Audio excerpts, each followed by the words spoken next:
George Floyd while in police custody has sparked outrage across the United States, but also here in Canada and around the world. It is galvanizing people to address matters like anti-Black racism, police brutality, and systemic discrimination in their own communities. Adrian recently spoke to an Ottawa City Councillor about his new job and his commitment to changing the capital for the better.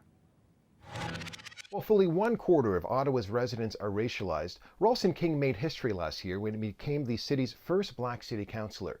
Today, as people continue to come to terms with the police-involved death of George Floyd, Councillor King was appointed the city's liaison for anti-racism and ethnocultural relations. I spoke with him earlier today. Here's our conversation.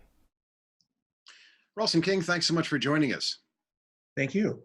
And congratulations, Councillor King. You've just been appointed the city's new liaison for anti-racism and ethnocultural relations. What's the mandate of this position? Well, it really formalizes a role that I've already taken on. I'm kind of the de facto person on council that deals with equity issues from day one when I took office. I'm not just getting inquiries from residents in my ward in Rideau Rockcliffe. I'm also getting inquiries from across the city on many equity issues and many challenges that racialized people face and other religious groups. When it comes to race and racism within the city of Ottawa, what needs to change? I think a tremendous amount needs to change around social inequity, around ensuring that there are greater employment opportunities for people, ensuring that there are better health outcomes for racialized people, people in different religious groups, for Indigenous communities. And we hear it all the time, as well as interacting with public services and economic development opportunities. So across the board, people want equality and equity of opportunity when they deal with city government. We have heard some commentators like Rex Murphy say that there's no racism in Canada. No, there's absolutely racism in Canada. There are issues with police brutality. There's issues with anti-Black racism, which the Prime Minister just recently acknowledged this week. There are challenges with access to economic opportunities, around employment opportunities.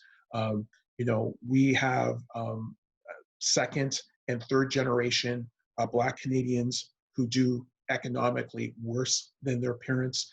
The role of the government is to ensure equality of all citizens, to ensure that they have equal access to the services that they need, and ideally to ensure better outcomes for our residents. Because better outcomes not only means better economic performance for our country, it means that we maximize the human potential of our fellow citizens. So I think that that's absolutely necessary. Racism does exist. It exists on the same level as the United States, in my opinion. My belief, however, is that we have more responsive political institutions in Canada that can engender change and can look towards ensuring that we have greater social justice in our cities and in our country.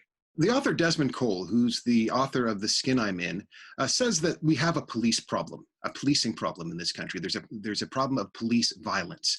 And his proposal is that the police be defunded, that they be disarmed, and that the monies that we use for the police, that we give to police budgets, be redistributed to other initiatives that would deal with poverty, deal with systemic racism. How would you respond to that argument?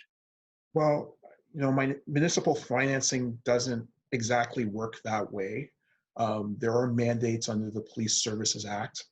So it is difficult to defund in a traditional sense. However, I agree with his sentiment that we should be investing in communities. And I agree on that point with Chief Peter Slowly in our city.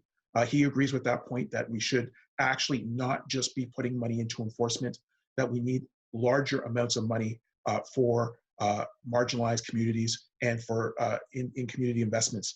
And that's one of the reasons why I got involved in politics. I got involved in politics because in my neighborhood, somebody who ran an after-school program was not able to secure $5,000 for his after-school program. And when you keep kids in those types of programs and you spend minuscule amounts like that, you prevent them from getting involved with the criminal justice system, where both arrest, prosecution, and incarceration could cost $1.2 million. So that's just the economic perspective. We're not talking about the loss of human potential. So I fully agree with that sentiment that we need to have a greater community investments. That's what I'm advocating for. And I think that needs to be done in conjunction with our police service. And I think that we have a police chief in Ottawa who agrees with that approach. Councillor King told me that while he's deeply troubled by what he's been seeing in the United States over the last week following the death of George Floyd, he's not surprised because he says the social inequalities that have bedeviled the society remain. He believes that Canada, though, has an opportunity to go in a very different direction. All right, Adrian, thanks for that. Coming up next,